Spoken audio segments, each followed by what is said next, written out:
क्या ईरान के supreme leader Ayatollah Ali Khamenei रूस भागने वाले हैं? क्या खामनेई को भी मादुरो की तरह पकड़े जाने का डर सता रहा है, जिससे वो ईरान से भागकर रशिया जाना चाहते हैं? ये सवाल इसलिए दोस्तों, क्योंकि ईरान में बदहाल अर्थव्यवस्था के खिलाफ जो विरोध प्रदर्शन शुरू हुआ, वो अब खामनेई की सत्ता को चुनौती देने लगा है।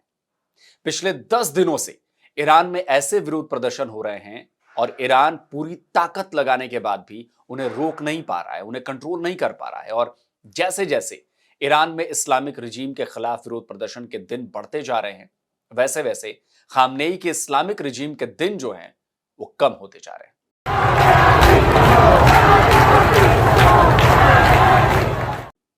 वेस्टर्न मीडिया में यह दावा किया जा रहा है कि खामनेई ने रूस भागने का प्लान तैयार कर लिया है।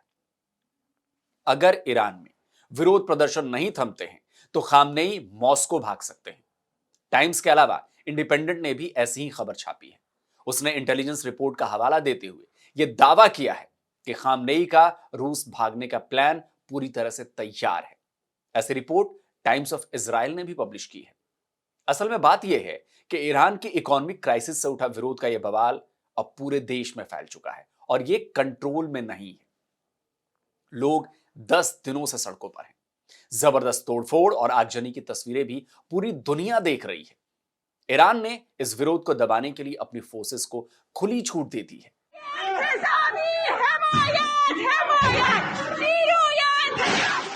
सड़कों से लेकर अस्पतालों तक में आईआरजीसी के कमांडो घुस घुस कर प्रदर्शनकारियों की तलाश कर रहे हैं, उन्हें गिरफ्तार कर रहे हैं। इतना ही नहीं, विरोध प्रदर्शन के दौरान की गई कार्रवाई में अब तक 35 लोगों के मारे जाने की भी खबर है। ईरान की पेजेशकियन गवर्नमेंट और यहां तक कि सुप्रीम लीडर खामनेई ने अपना स्टेटमेंट जारी कर लोगों को शांत कराने की कोशिश तो की, पर यह सफल होती नहीं दिख रही। इस विरोध को अमेरिका और इजराइल की साजिश भी बता दिया, लेकिन ईरान में सड़कों पर उतरे लोग इस बार खामनेई की बातें सुनने के लिए तैयार नहीं है। ईरान ने कई मोसाद और सीआईए एजेंट्स को भी पकड़ने का दावा किया है। उन पर आरोप लगाए गए हैं कि वो प्रोटेस्ट को फ्यूल कर रहे थे, न केवल लोगों को भड़का रहे थे, बल्कि उन तक हथियार और तोड़फोड़ के सामान भी पहुंचा रहे थे। ईरान ने लोगों को फाइनेंशियल क्राइसिस से निकलने के लिए हर महीने $7 की मदद देने की भी बात कही है, लेकिन लोगों पर इसका कोई असर नहीं हो रहा है। खामनेई के लिए डर की बात केवल ये विरोध प्रदर्शन नहीं है। असल जो डर है वो तो अमेरिका और इजराइल के ऑपरेशन का है।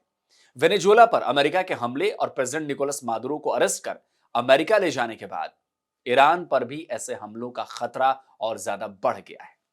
अमेरिकी प्रेसिडेंट डोनाल्ड ट्रंप पहले ही ईरान को इस प्रदर्शन को कुचलने के लिए की जा रही सख्त कार्रवाई को लेकर एक चेतावनी दे चुके हैं। और अब जबकि इस विरोध प्रदर्शन के दौरान और भी कई लोगों के मारे जाने की खबरें आ चुकी हैं, तो ट्रंप ने ईरान को सीधे एक्शन की धमकी दे दी है। अमेरिका कई दशकों से वेनेजुएला के साथ साथ ईरान में भी सत्ता परिवर्तन चाहता है। ईरान के पूर्व शासक पहलवी अमेरिकी लॉबी के थे, लेकिन 1979 के इस्लामिक क्रांति के बाद तख्ता पलट हो गया और ईरान में खामनेई का इस्लामिक शासन लागू हो गया। ईरान में सत्ता परिवर्तन इजराइल भी चाहता है। ईरान ने हमेशा फिलिस्तीन और लेबनान को लेकर इजराइल को टक्कर दी है। दोनों देशों के बीच सैन्य झड़प भी हो चुकी है। इजराइल को लगता है कि जब तक ईरान में इस्लामिक रिजीम है, उस पर खतरा बना रहेगा, तो वो भी ईरान में चल रहे इस विरोध प्रदर्शन को फ्यूल करने और उसका फायदा उठाने के लिए बिल्कुल तैयार बैठा है। मोसाद के जो उसकी जासूसी संस्था है, जो सीक्रेट सर्विस है मोसाद, उसके एजेंट्स भी इस विरोध में एक्टिव हैं। खबर आ रही है कि इजराइल भी खामनेई के खिलाफ इस तरह के ऑपरेशन की तैयारी कर रहा है। ट्रंप के बयान के बाद इस बात की आशंका और ज्यादा बढ़ गई। हालांकि ईरान का डिफेंस वेनेजुएला की तरह कमजोर नहीं है। उसके पास इजराइल को अच्छा खासा नुकसान पहुंचाने वाली मिसाइल्स भी हैं। वो मिसाइल्स मिडिल ईस्ट में अमेरिकन इंस्टॉलेशंस को भी डैमेज कर सकती हैं। लेकिन जहां तक अमेरिका और इजराइल के ऑपरेशन की बात है, तो हम ये देख चुके हैं कि पिछले साल कैसे अमेरिका ने अपने B-2 स्टेल्थ बॉम्बर्स से ईरान के न्यूक्लियर साइट्स पर हमला किया था और ईरान उस अमेरिकी हमले को नहीं रोक पाया था। इसके अलावा इजराइल ने भी ईरान पर कई बार एयर स्ट्राइक की थी। अमेरिका और इजराइल का ईरान में रिजीम चेंज को लेकर इतना ऑब्सेशन है कि इस बात से इनकार नहीं किया जा सकता कि अगर ईरान में सत्ता के खिलाफ विरोध प्रदर्शन बढ़ता है तो इस तरह की कार्रवाई नहीं हो सकती। लेकिन इस डर से खामनेई ईरान छोड़कर रूस भागने का प्लान बना ले, ऐसा लगता नहीं। ईरान की गवर्नमेंट और खामनेई से जुड़े लोगों ने भी बताया है कि खामनेई के देश छोड़कर भागने की बातों में कोई सच्चाई नहीं है। हालांकि ये उनकी मजबूरी भी हो सकती है कहने की, क्योंकि कमजोर नहीं दिखाना है। और असल में ये अमेरिका और इजराइल का गिमिक भी हो सकता है ताकि ईरान में चल रहे विरोध प्रदर्शनों को और बढ़ाया जाए। लोगों को ऐसी खबरों से भरोसा दिलाया जाए कि अगर विरोध प्रदर्शन ऐसे ही चला तो इस्लामिक सत्ता का खात्मा हो जाएगा।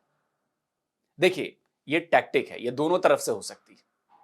तो अब खामनेई ईरान से भागते हैं या नहीं, ये तो अभी नहीं कहा जा सकता, लेकिन ये तो तय है कि ईरान में बदहाल अर्थव्यवस्था के खिलाफ विरोध प्रदर्शन फिलहाल थमता हुआ नहीं दिख रहा। और इस विरोध प्रदर्शन ने खामनेई की सत्ता को हिलाकर रख दिया है। और बिल्कुल इस बात के चांसेस हो सकते हैं कि अगर खामनेई को कोई रास्ता नहीं दिखा, वो घिरते हुए दिखे, तो फिर वो भागेंगे ही देश छोड़कर। तो दोस्तों, आप क्या कहते हैं कि ये जो खामनेई के ईरान छोड़कर भागने की जो ये खबरें आ रही हैं कि प्लान तैयार है, ये क्या इजराइल अमेरिका का गिमिक है या वाकई ऐसा हो सकता है? कमेंट में अपनी राय जरूर दें। और जिन दोस्तों ने अभी तक डिफेंस डिटेक्टिव को सब्सक्राइब नहीं किया तो वे चैनल को सब्सक्राइब करें, साथ में बेल आइकन प्रेस करें और हाँ, ऑल नोटिफिकेशन ऑन करना मत भूलिएगा ताकि हमारे द्वारा अपलोड किए जा रहे हर वीडियो की जानकारी आप तक पहुंचती रहे। जल्दी मिलता हूं एक और नए वीडियो के साथ। नमस्कार, जय हिंद।